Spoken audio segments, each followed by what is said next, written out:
ассалому алайкум дӯстон, хуш омадед ба шабакаи мо. Дар навори имрӯза барои шумо тозатарин ва муҳимтарин хабарҳоро аз ҷаҳони ММО омода кардем. Шумо бошад моро бо лайк ва комментариҳои худ дастгирӣ кунед. Мо бошад наворро оғоз мекунем. дӯстон, бисёри мо шумо дар Русия кору фаъолият мекунем ва ба ватан баргаштан беҳтарин лаҳза барои мо шумо аст, чунки мо ба назди наздикони худ, падару модар ва зану фарзанд бармегардем. Акнун шумо имконият дорем ки ин хурсандии худро дучанд кунед, чунки худи ҳозир дар Т-банк аксия ва скидка бо кафолат дар чиптаҳои ҳавопаймо рафта истодааст ва боз имконияти 10,000 рубл бурд кардан ва ин кори осон аст. Бо истифода аз ссилкаи ман дар описания то охири август як корди дебитии блекро аз Т-банк гиред ва ҳама гуна харидҳоро бо он пардохт кунед. Барои ин шумо бо кафолат промокоде мегиред ки ба шумо дар билетҳои ҳавопаймо 500 рубле тахфиф медиҳад. Сипас дар барномаи Т-банк ё сайти Т-саёҳат дилхоҳ билети ҳавопайморо харед ва ба таври худкор имкони бурди 10,000 рубле пайдо мекунед. Дар он 10 нафар ғолибон муайян карда мешаванд ва ҳар яки онҳо 10,000 рублии худро мегиранд. аз ин рӯ шумо имконияти зиёди ғолиб шуданро доред. новобаста аз натиҷаҳои бозии бурднок, агар шумо дар Русия кор ё зиндагӣ кунед,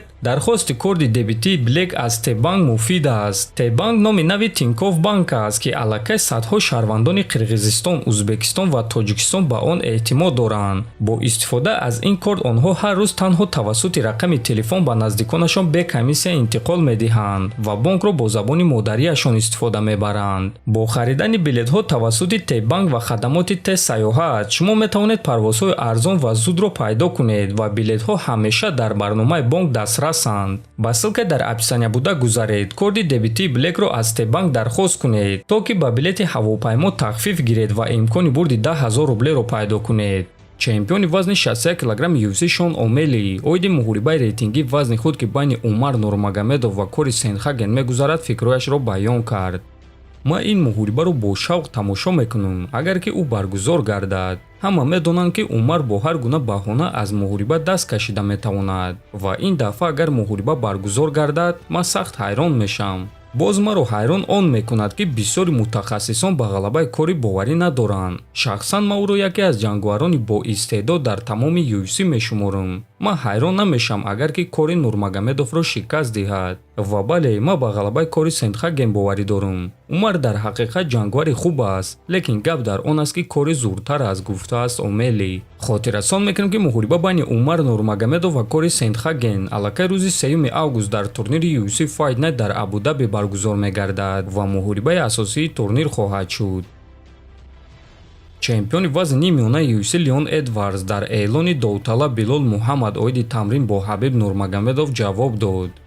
ман фикр мекунам ҳама медонанд ки нақшаи ҷангии ӯ дар он аст ки ба октагон баромада маро дар гӯштин шикаст диҳад, аммо ӯ на Ҳабиб ва на Сен-Пьер аст. ӯ Билол Муҳаммад аст. ман Конор нестам, а ӯ бошад Ҳабиб нест. ӯ набояд ки номи Ҳабибро истифода бурда худро таъриф кунад. ту Ҳабиб нестӣ, ту бо Ҳабиб калон шудагӣ нестӣ, ту бо ӯ каме тамрин кардӣ тамом.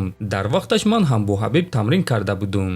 Билол кори кардаи дигар одамро истифода бурда истодааст то ин ки боварии худро дар корҳои мекардагиаш зиёдтар кунад, лекин ту корҳои мекардагии Ҳабибро ҳатто як қисмашро намекунӣ, гуфтааст Эдвардс.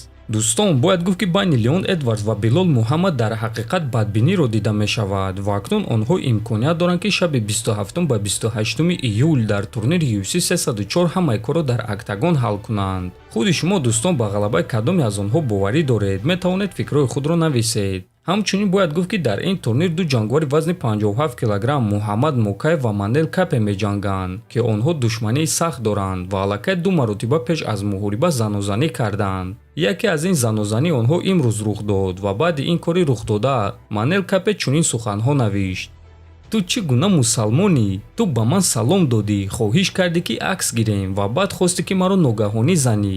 акнун ман дидам ки ту фарзанди Доғистон нестӣ, чунки дар он ҷо мардони бо тарбияи ҳақиқӣ зиндагӣ мекунанд. ту бошӣ як лаънатӣ ки бо нафақа аз тарафи Манчестер калон шудӣ ва на принсип на номус дорӣ. вақте ки ман туро дар Вегас задум, ман як худум танҳо будам ва ба ту гуфтам ки омода бош, чунки ман ногаҳонӣ ягон касро намезанам. ман фикр кардам ки ҳамаи кор ҳал шуд, лекин акнун ҷанг идома дорад. шайтон, навиштааст Капе. ва дӯстон, чӣ гуна ки дар боло қайд кардем, ин муҳориба низ шаби 27 ба 28 июл дар турнири UFC 304 баргузор мегардад ва фикр мекунам ки муҳорибаи хеле ҷолиб хоҳад шуд.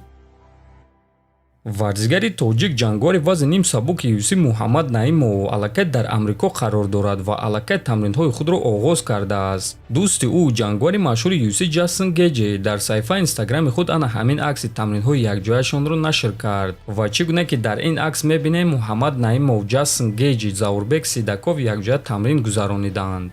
хотиррасон мекунем ки Наимов дар Арабистони Саудӣ охирон муҳорибаи худро аз рӯи шартнома гузаронид ва акнун ӯ бояд ки бо UFC шартномаи нав бандад. UFC бо ҷанговарон шартнома барои 4 муҳориба мебанданд ва Муҳаммад дар UFC 4 муҳориба гузаронид, 3 маротиба пирӯз ва 1 маротиба мағлуб шудааст. дӯстон, шумо бозгашти Муҳаммад Наимовро интизор ҳастед? метавонед фикрҳои худро нависед. ҳатман дар канали мо обуна шавед. То боздид, хонободу сарбаланд бошед.